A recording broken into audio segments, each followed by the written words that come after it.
ఇష్టం వచ్చినట్టు కొడంగల్ను వాడుకుంటా ఇక్కడ ఆడుకుంటా అంటే ఇది నీ అయ్య జాగీరు కాదు, నీ తాత జాగీరు కాదు, గుర్తుపెట్టుకో రేవంత్ రెడ్డి అని చెప్పి హెచ్చరిస్తా ఉన్నాం.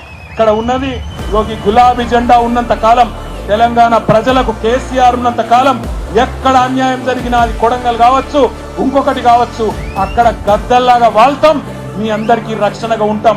నేను అసెంబ్లీలో కూడా అడిగిన రేవంత్ రెడ్డి గారిని, అయ్యా రేవంత్ రెడ్డి గారు నువ్వు పెద్ద పెద్ద మాటలు మాట్లాడుతున్నావు, రుణమాఫీ అయిపోయింది అంటున్నావు, నేను అద్భుతాలు చేసినా అంటున్నావు, ఏ ఊరు పోదామో పోదాం పా అని అడిగిన. నీ సొంత ఊరు కొండారెడ్డిపల్లె పోదామా, లేదా నీ సొంత నియోజకవర్గం కొడంగల్లోని ఏ ఊరు పోదామో పోదాం పా. ఏ ఒక్క ఊర్లోనైనా 100% రైతులకిన్న రుణమాఫీ అయింది అంటే నేను అక్కడనే నా ఎమ్మెల్యే పదవికి రాజీనామా చేసి మళ్ళా కనవడ వెళ్ళిపోతా అని చెప్పిన. ఈరోజు ఒక్క ఊర్లో కూడా చారానకు మించి రైతు రుణమాఫీ కాలేదు. రైతు బంధు రాదు, రైతు రుణమాఫీ జరగదు, భూములు మాత్రం గుంజుకుంటారు.